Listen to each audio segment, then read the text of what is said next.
ये welcome students. अभी हम लोग बीपीएससी 68 से रिगार्डिंग, ठीक है, प्री को लेकर के डिस्कशन करेंगे।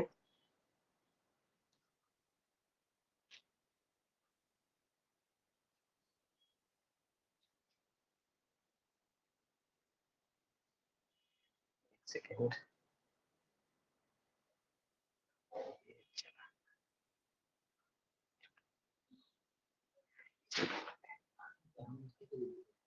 उससे तो कोई दिक्कत नहीं है। ठीक,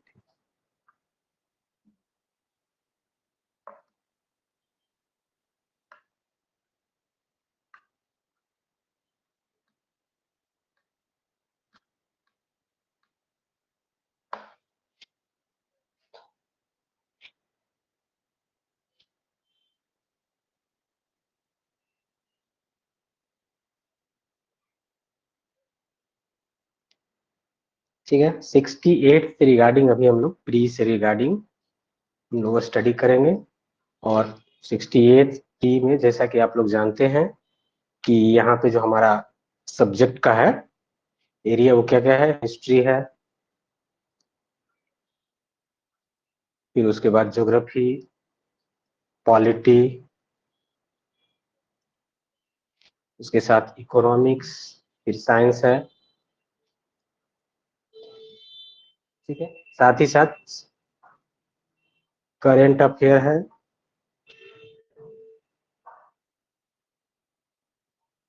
उसके अलावा बिहार है।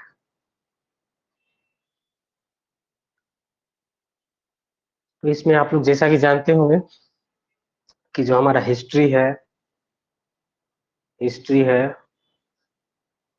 बिहार है, ठीक है, उसके साथ साथ करंट अफेयर है। जो करंट अफेयर का है, ये सारे पोर्शंस जो है अप्रोक्सीमेटली 30 टू 35 क्वेश्चंस कवर करता है, ठीक है। तो 30 टू 35 क्वेश्चन मतलब क्या है कि ये सारा जो है most important point of view, 3 point of view से है ना। तो इसमें हम जो है अभी डिस्कस करने जा रहे हैं बिहार से रिलेटेड, ठीक है। तो फिलहाल अभी जो हम यहाँ पे डिस्कस करेंगे आप लोग के साथ, वो डिस्कस करेंगे बिहार जो प्री से रिलेटेड जो आया हुआ इम्पोर्टेंट क्वेश्चंस है, जो कि रिपीटेडली पूछा जाता है। और एक तरह से मान के रखिए कि हम जो क्वेश्चन बैंक के रूप में देखते हैं कि आया हुआ क्वेश्चंस का, तो उसी को पहले हम करेंगे कवर, और उससे रिलेटेड जो फैक्ट्स होंगे, कुछ फैक्ट्स, कुछ फिगर्स वगैरह, डाटा वगैरह जो है बिहार से रिलेटेड, जो कि बहुत ही इंपॉर्टेंट है, अक्सर यहाँ पूछता है बीपीएससी। और चूंकि अब 68 से, जैसा कि आप लोग जानते होंगे कि इसमें नेगेटिव मार्किंग का कंसेप्ट आ गया है ना। 68 से आपका नेगेटिव मार्किंग आ गया है, ठीक है। और ये कितना है, 25%। इसका मतलब क्या हुआ कि अगर आप 4 क्वेश्चंस, ठीक है, 4 क्वेश्चन अगर आप गलत करते हैं, तो आपका एक क्वेश्चन का जो मार्क है, एक क्वेश्चन का जो मार्क है जो आपका सही है, वो आपका डिडक्ट हो जाएगा, ठीक है। मतलब क्या हुआ कि अगर आपने 4 क्वेश्चन आपने गलत किया, तो एक क्वेश्चन उसमें और जोड़ दीजिए, आपका 5 क्वेश्चन फाइनली आपके मार्क्स स्कोर से पार हो गया, ठीक है। तो अभी हमें क्या है कि इस मैटर पे हमें बहुत ही प्रीसियस रहना है, बहुत ही डिटरमिन करके कि जब हमारा एकदम एक्यूरेट आंसर हो, आंसर में कोई भी किसी तरह का एम्बिगिटी ना आए, और हम बिल्कुल सही जानते हो तो उसको अटेम्प्ट करें, अदरवाइज अटेम्प्ट ना करें, ठीक है। और दूसरा एक पक्ष ये बता दें आपको कि जैसा कि बीपीएससी का जो अभी तक का ट्रेंड रहा है, उस ट्रेंड में क्या होता है कि अगर आप प्रीवियस ईयर पेपर को अच्छे से आपने कर लिया है, बिल्कुल, इसको आपको कम से कम 4 से 5 बार बना लेना है किसी भी सूरत में। तो अगर आप ऐसा कर लेते हैं तो 50 to 60% क्वेश्चन आपका जो है यही से रिपीट होता है, आइदर डायरेक्टली और रिलेटेड एस्पेक्ट्स। जैसे कि अगर मान लीजिए कि हमसे बुद्ध के बारे में पूछा कि बुद्ध का जन्म कहाँ हुआ है, ठीक है, तो जैसा कि हम लोग जानते हैं लुम्बिनी। अब हो सकता है कि बुद्ध के जन्म से रिलेटेड पूछते कि बुद्ध के जन्म जो हुआ है उससे रिलेटेड लुम्बिनी अभी कहाँ है प्रेजेंट में।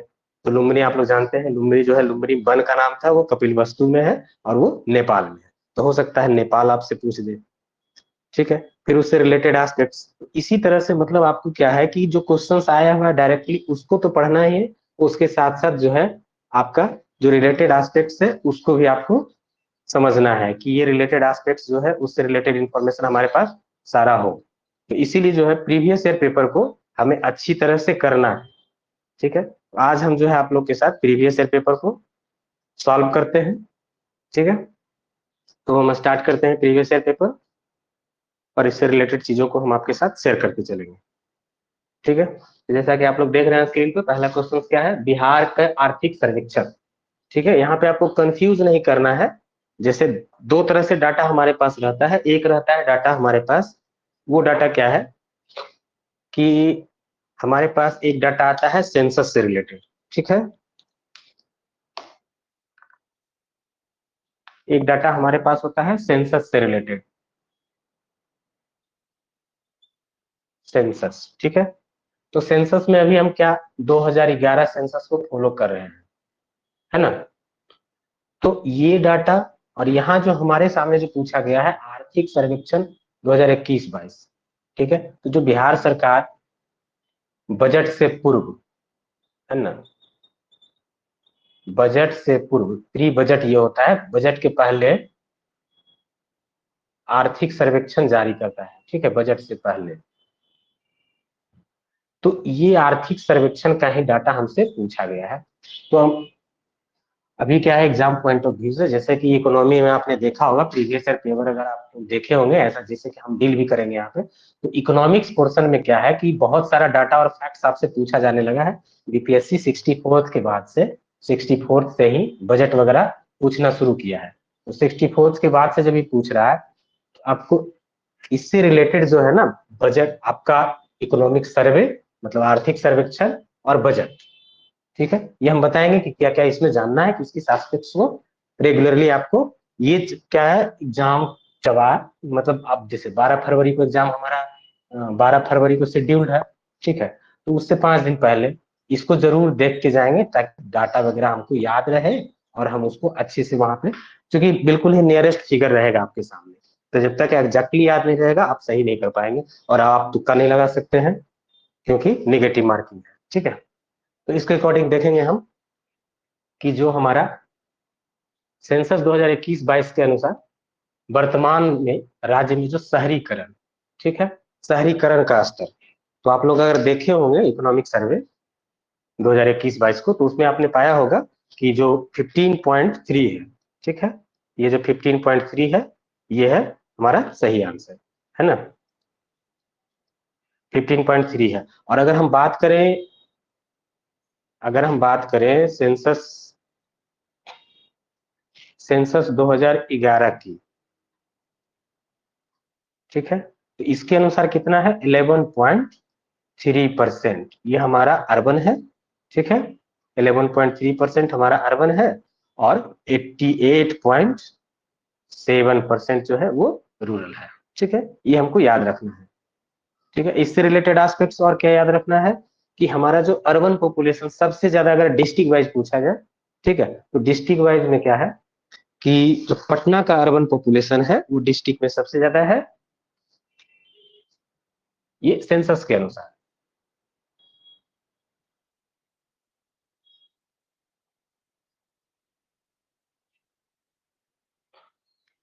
सेंसस 2011 के अनुसार क्या है कि जो पटना है इसका नगरीकरण जनसंख्या जो कह लीजिए वो सबसे ज्यादा है, और समस्तीपुर जो है उसका सबसे कम है नगरीकरण, ये सबसे ज्यादा है, ठीक है, हाईएस्ट,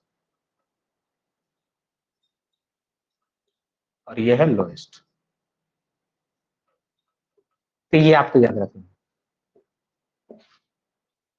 इवन क्रम भी याद रखना है आपको कि कहाँ ज्यादा है, उसके बाद किसका है, उसके बाद किसका है, ठीक है, इस तरह से आपको याद रखना है।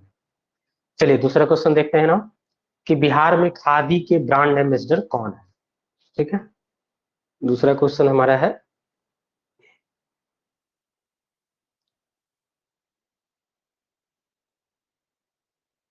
बिहार में खादी के ब्रांड एम्बेसडर कौन है ना?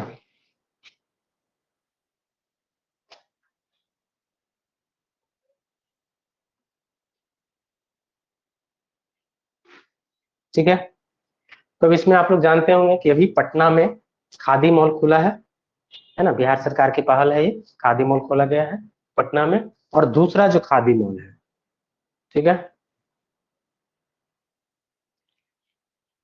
खादी मॉल कहाँ खोला गया है? खादी मॉल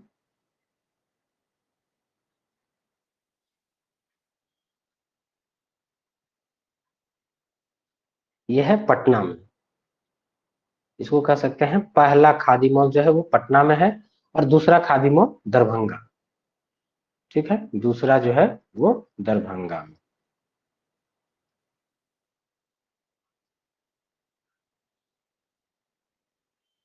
ठीक है, अब देखिए, खादी मॉल के ब्रांड एम्बेसडर किनको बनाया गया था? तो ये मनोज तिवारी को। किनको बनाया गया था? मनोज तिवारी को। ठीक है, चलिए, इससे रिलेटेड और एस्पेक्ट्स नहीं है इसमें, यही जानना है। दो तीन पॉइंट है जो कि आपने जान लिया। खादी मॉल पटना में है पहला जो बना हुआ है, और दरभंगा में दूसरा उद्घाटन होने वाला है, अभी हुआ नहीं है, लेकिन इसको जानना है। ठीक है, Bihar current point of view से ये आपको इंपॉर्टेंट है। फिर देखिए, सीता माता का विश्व में सबसे लंबी मूर्ति, अगला क्वेश्चन जो है 251 मीटर का है। ठीक है, सीता माता से ऐसे भी आप लोग को पता होगा, सीता माता का जो जन्म से रिलेटेड एस्पेक्ट है वो क्या है? सीतामढ़ी से पुनौरा धाम जो है, क्या है? पुनौरा धाम। ठीक है, इसको याद रखेंगे, सीतामढ़ी में पुनौरा धाम। ठीक है, तो ये कहाँ है? सीतामढ़ी में। तो ये मूर्ति कहाँ बनाया जा रहा है? तो सीतामढ़ी में। ठीक है, ये करंट का क्वेश्चन है, इसको याद रखेंगे। बिहार करंट से और जनरली जो हिस्ट्री ज्योग्राफी है बिहार का, सब मिला के आपको कम से कम 35 से 40 क्वेश्चन होता है। तो बिहार को बहुत ही अच्छे से और बहुत ही फोकस्ड होकर के आपको करना है। ठीक है, ना देखिए, इसको मिलान कीजिए आप। इसमें अभी तो कुछ चेंज हो गया है, बट जो क्वेश्चन आया था उसके अकॉर्डिंग बिहार के राज्यपाल कौन है? तो अभी भी राज्यपाल तो सेम है, कौन है? फागू चौहान। ठीक है, उसके बाद बिहार के मुख्य न्यायाधीश तो संजय करोल। फिर बिहार के मुख्यमंत्री नीतीश कुमार, और बिहार के मुख्य निर्वाचन अधिकारी। तो इसमें देखिए, जो जो मेन मेन चीज है वो आपको याद ही होगा कि राज्यपाल कौन है, मुख्यमंत्री कौन है। बाकी चीजों को फिर आप उसके द्वारा कैटेगराइज कर सकते हैं, जो आपके पास ऑप्शंस दिया होगा। तो दो तीन अगर आपको पता होगा, जैसे चार है उसमें अगर दो भी पता होगा, एक भी पता होगा, तो आप कोशिश कीजिएगा कि जो नीचे हमारा ऑप्शंस दिया हुआ है उससे मिलान करके उसको हटाने का प्रयास करें कि कौन सा ही निकल के आ सकता है। अगर एक में ही आंसर आपको आगे, जैसे कि मान लीजिए हमने देखा कि बिहार के राज्यपाल, तो ए का हमारे पास 4 है। अब हम ऑप्शंस में देखेंगे कि ए का 4 कितने जगह पे है। देखिए, जैसा कि हमको 2 जगह मिल गया, कि इससे हम फाइंड आउट नहीं कर सकते हैं, सी और डी दोनों ऑप्शन हमारा सही होगा। तो हम फिर दूसरे में जाएंगे कि बिहार के मुख्यमंत्री जो सी है वो नीतीश कुमार है, तो सी का 1। ठीक है, तो अब देखिए यहाँ पे क्या है, सी और डी दोनों में है। तो फिर हमको क्या है कि इसके बाद जो है ऑप्शन उस पे जाना होगा। तब हम जाएंगे कि फिर बिहार के मुख्य न्यायाधीश कौन है? तो मुख्य न्यायाधीश है उस समय क्या? संजय करोल। तो संजय करोल, तो फिर सी का हमारे, जो बी का है, बी का क्या होना चाहिए? थी। तो बी का 3 देखिए, तो सी ऑप्शंस में हमारे पास है बी का 3। तो हमारा आंसर क्या हो जाएगा? सी। ठीक है, आंसर हो जाएगा हमारा सी। इसी तरह से आपको मिल जाएगा। यहाँ तो देखिए, चूंकि सारे आसान दिए हुए थे ऑप्शंस, तो इसलिए आपको क्या है, कठिन बनाया कि आपको हर हाल में सबको जानना हो। ठीक है, अदरवाइज बिहार में बीपीएससी में अभी तक जो भी क्वेश्चन रहता है उसमें आपको एक दो अगर आप जान रहे हो, जनरली ज्योग्राफी वगैरह में ये पूछा जाता है, तो अगर ये एक दो जान रहे हो तो आप उसको कर लेंगे आराम से।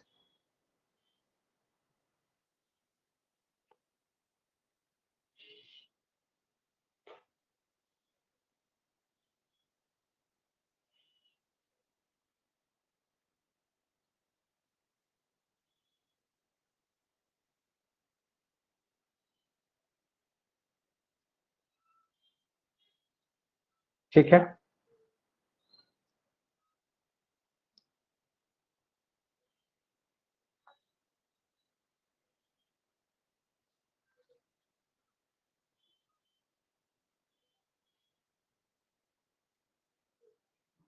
ठीक, चलिए, नाउ आगे देखते हैं अगला क्वेश्चन। बिहार में ऑपरेशन प्रहार ठीक है, ये करंट का क्वेश्चन है। ठीक है, इसमें देखिए ऑप्शंस क्या क्या हमारे पास है, कोविड-19 टीकाकरण, साक्षरता अभियान, धूम्रपान निषेध और शराबबंदी से। ठीक है, तो आप लोग जैसा कि जानते होंगे, शराबबंदी जो है बिहार सरकार में नीतीश कुमार का बहुत ही फ्लैगशिप प्रोग्राम है ना, महिला सशक्तिकरण को लेकर के और महिलाओं के विशेष अनुरोध पे नीतीश कुमार के द्वारा इसको स्टार्ट किया गया था। तो हमारा ऑपरेशन प्रहार जो है क्या है, वो शराबबंदी से रिलेटेड है। ठीक है, ये जानना है, शराबबंदी से रिलेटेड है हमारा ऑपरेशन प्रहार। ठीक है, साथ ही साथ जानिए कि बिहार में जो है शराबबंदी कब से लागू किया गया, ये आपको जानना है। कि आपको डेट पूछ या तो कम से कम ईयर तो जरूर आप याद रखिए कि 2016 से शराबबंदी हमारे यहाँ इफेक्टिवली लागू हुआ है। और कब से हुआ है, तो अप्रैल 2016 से। ठीक है, ये और इसके साथ साथ एक और चीज इसमें आप जानिए कि ये जो है आर्टिकल किससे रिलेटेड है, बीपीएससी ये भी पूछता है। तो आप इसको याद रखेंगे, आर्टिकल 47। और आर्टिकल 47 में क्या है, कि आर्टिकल 47 में कहा गया है, जो कि डीपीएसपी के अंतर्गत आता है आर्टिकल 47। ठीक है, डीपीएसपी। तो डीपीएसपी क्या है, कि इसमें राज्यों को निर्देश दिया गया है संविधान के द्वारा कि आप इसके अकॉर्डिंगली आप अपने यहाँ कानून बनाएंगे, और उसके द्वारा जो भी, चूंकि ये वेलफेयर स्टेट का कंसेप्ट डीपीएसपी के द्वारा आता है, तो इसमें कहा गया है कि आप जो है अपने जनता के लिए, स्टेट के जनता के हितों को ध्यान में रखते हुए आपको प्लानिंग बनाना है। ठीक है, प्लानिंग करना है, पॉलिसीज बनाना है, स्कीम्स बनाना है, ये तो लॉ बनाना है। तो आर्टिकल 47 में क्या है, कि इसमें कहा गया है कि अपने स्टेट के लोगों के स्वास्थ्य को ध्यान में रखते हुए आपको, तो स्वास्थ्य से रिलेटेड है शराबबंदी। ठीक है, तो इसीलिए आप इसको याद रखेंगे कि आर्टिकल 47 के तहत जो है बिहार में शराबबंदी किया गया है, जो डीपीएसपी का पार्ट है। ठीक है, ना हम आगे देखते हैं। अगला सवाल है आपके सामने, देखिए, हाल ही में बिहार के किस स्थान पर भारत का पहला वर्ड री रिंगिंग स्टेशन, ठीक है, तो ये करंट का क्वेश्चन है।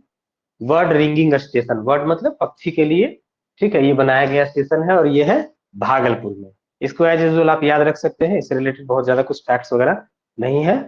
ठीक है, ये भागलपुर में बनाया गया है। ठीक है, नाउ नेक्स्ट देखते हैं, ये भी देखिए करंट का क्वेश्चन है। तो करंट पे भी आपको फोकस करना है, अभी के करंट में बिहार से भी अच्छा खासा क्वेश्चन रहता है, तो आपको ये देखना है। और अभी जो हम लोग डिस्कस कर रहे हैं, ये डिस्कस कर रहे हैं 67 का जो रिवाइज्ड एग्जाम हुआ था, ठीक है, री एग्जाम, उसके क्वेश्चंस को हम लोग डिस्कस कर रहे हैं, जहाँ आप लोग देखे भी होंगे, फिर भी एक बार हमको इसको ब्रीफ तेजी से डिस्कस करते हुए चलना है। ठीक है, तो नेक्स्ट क्वेश्चन क्या है, निम्नलिखित में से किसने बिहार में गिद्ध संरक्षण योजना, ठीक है, गिद्ध जानते हैं, बल से, जो कि वनरेबल में आता है, ठीक है, जिसको कहा गया है संकटापन। ठीक है, तो ये यहाँ पे है, इसको आप जानते होंगे, IUCN, I I I you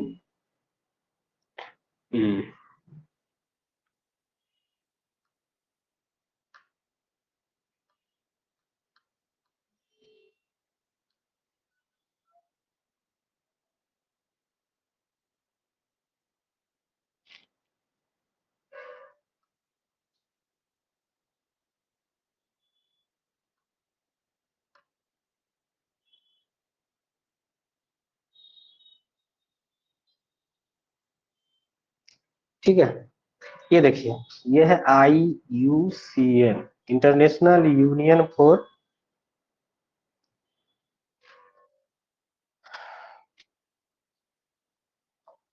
क्या होता है, international union for conservation of natural resources या नेचर। ठीक है, तो ये इंटरनेशनल ऑर्गेनाइजेशन है, जिसके द्वारा क्या है, कि जितने भी नेचुरल ऑर्गेनिज्म है या नेचुरल थिंग्स है, उसके कंजर्वेशन की बात की गई है।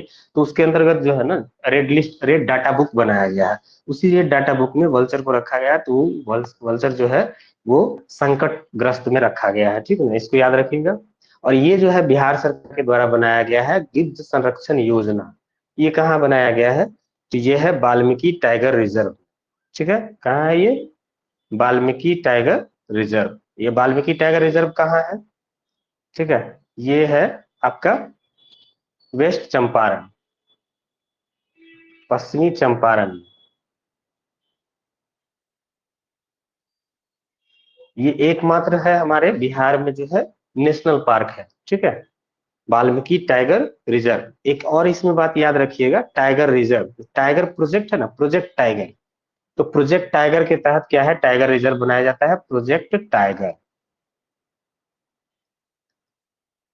इसमें बीपीएससी पूछे हुए क्वेश्चन कि प्रोजेक्ट टाइगर कब से स्टार्ट हुआ है, तो ये 1972 में एक्ट बना है, ठीक है, और 1972 से 73 से ये लागू हुआ है। तो आपको जो पूछा जाता है ना, उसमें आपको ये याद रखना है कि एक्ट जो है, क्योंकि प्रोजेक्ट टाइगर जब पूछा जाता है तो एक्ट के बारे में पूछा जाता है। तो प्रोजेक्ट टाइगर कब से, तो ये आपको बताना है 1972। कभी ऑप्शन में आपको ये 73 भी मिलेगा, अगर 72 नहीं मिला तो आपको 73 पे जाना है, अदरवाइज आपको 72 ही लगाना है, ठीक है। ना अब नेक्स्ट पे चलते हैं। देखिए ये क्वेश्चन बीपीएससी का जो हिस्ट्री से रिलेटेड है, बीपीएससी के तो क्या है, मध्यकाल से रिलेटेड है। बिहार में तुर्क सत्ता का वास्तविक संस्थापक कौन था, ठीक है। तो इसमें तुर्क सत्ता के संस्थापक या वास्तविक संस्थापक की बात की जाए तो अकॉर्डिंग टू बीपीएससी, जो बीपीएससी मानता है वो मानता है इब्न बख्तियार खिलजी को। और आपको भी इसी को याद रखना है कि इब्न बख्तियार खिलजी ही इसका संस्थापक है, ठीक है। बाकी डिटेल में जब बताया जाएगा, अभी तो चूंकि हम लोग क्वेश्चंस कर रहे हैं तो क्वेश्चंस पे हम इतना अगर डिटेल जाएंगे तो काफी समय होगा, ठीक है। तो आप इसको याद रखेंगे, और इससे रिलेटेड 2-3 क्वेश्चंस आपको बनेंगे जो आ जाएंगे आगे, ठीक है, बख्तियार खिलजी का। तो इसमें आपका आंसर हो गया, इसका वास्तविक संस्थापक जो है वो बख्तियार खिलजी, ठीक है। बिहार से रिलेटेड इससे 2-3 क्वेश्चंस बनते हैं, ठीक है। नाम आ जाते हैं बिहार के प्रथम भारतीय गवर्नर, ठीक है। बिहार का प्रथम भारतीय गवर्नर, ये हम लोग जो बात कर रहे हैं,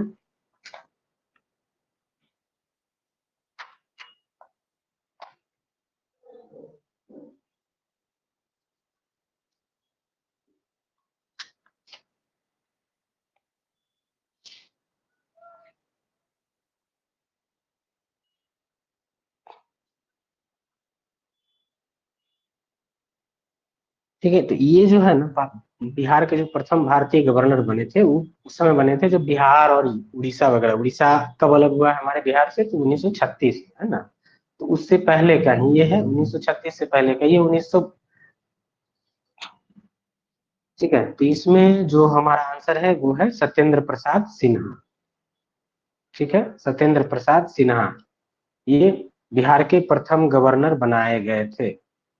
इसका जो काल है ना वो 1912-13 के समय में हमारे यहाँ बैठक हुआ था, पहला बैठक हुआ था हमारे विधानसभा का, और उसके बाद ही ये सब चयन किया गया था। तो इसको 1912-13 ऐसे जनरली आपको ईस्वी सन नहीं पूछेगा, लेकिन फिर भी अगर पूछा तो आपको ये याद रखिएगा। जैसे कि एक सवाल हमारे पास एक बीपीएससी क्वेश्चन पूछा था कि बिहार विधानसभा का प्रथम बैठक कब किया गया था, तो वो है 1913 में, ठीक है। तो उस 1913, इसको याद रखना है, इसी से रिलेटेड है, उसी के समय में ये इनको बनाया गया था, ठीक है, याद रखेंगे।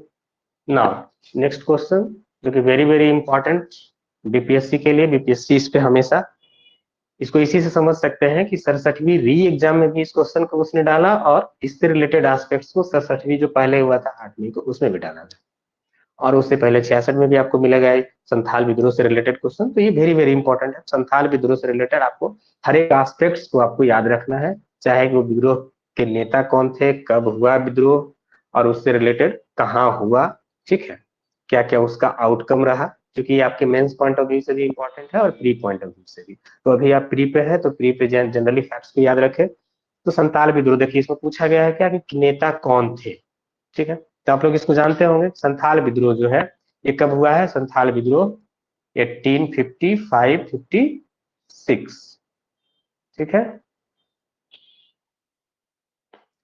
1855-56 में हुआ है।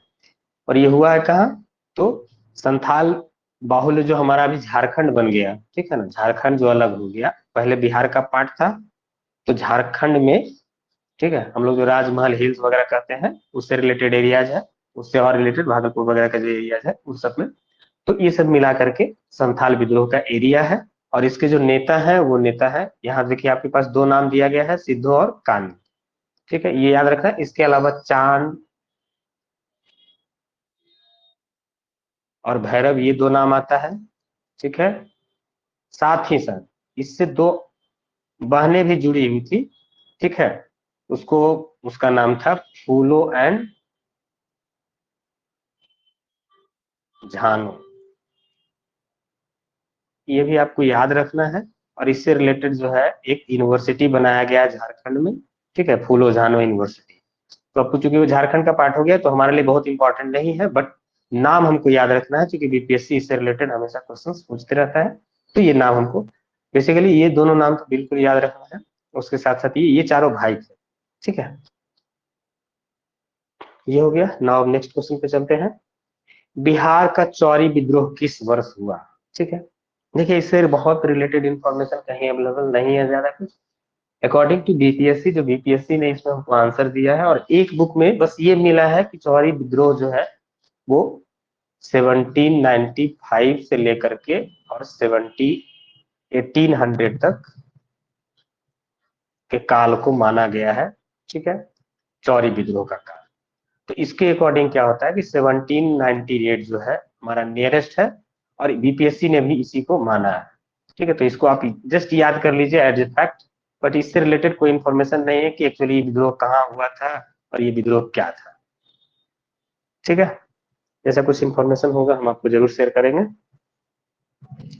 नाउ नेक्स्ट देखते हैं कि बिहार किस वर्ष उड़ीसा को बिहार से पृथक किया गया, ठीक है। जैसा कि अभी हमने जस्ट पहले बताया था, तो याद है 1936, ठीक है, 1936 में बिहार को उड़ीसा से अलग किया गया है। मेन जो मोस्ट इंपॉर्टेंट हमारे लिए यहाँ पे सवाल है वो है ये, जो कि पूछा गया आगे क्वेश्चंस में आएगा आपको, 1912। ये क्या है कि बिहार, इस समय इसको बिहार को बनाया गया था, बिहार का स्थापना, ये तो बिहार अलग किया गया था बंगाल से, जो इसको कह लीजिए। तो ये 1912, तो ये डेट आपको याद रखना है। उसी में हम लोग जो बिहार दिवस मनाते हैं वो कब मनाते हैं? तो हम लोग बिहार दिवस मनाते हैं 22 मार्च को, ठीक है।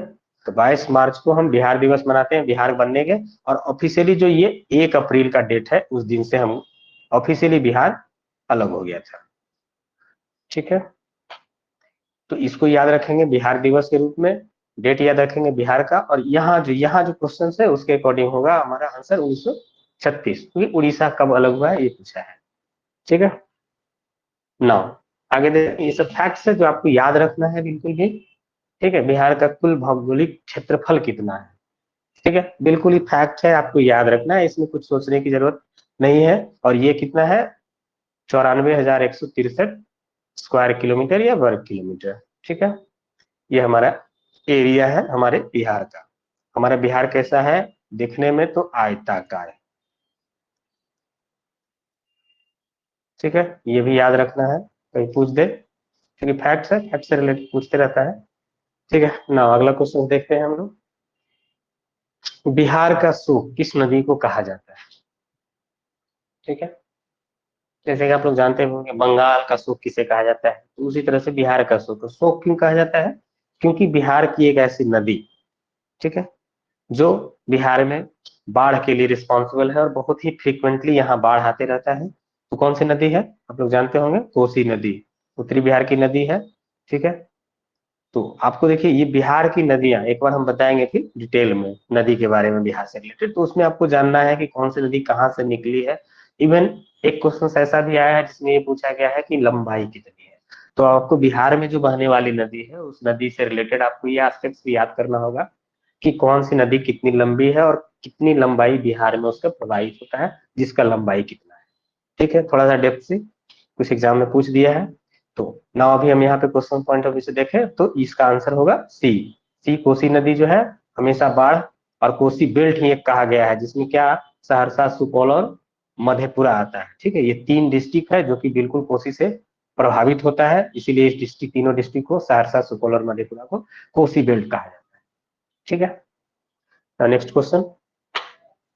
बिहार के किस जिले में तेलहड़ कुंड जलप्रपात स्थित है, ठीक है। तो ये आप जो है बिहार से रिलेटेड फैक्ट्स में जब ज्योग्राफी आप पढ़ें तो उसमें इन सारे फैक्ट्स को जरूर आप याद रखें, बिल्कुल याद करना होगा आपको।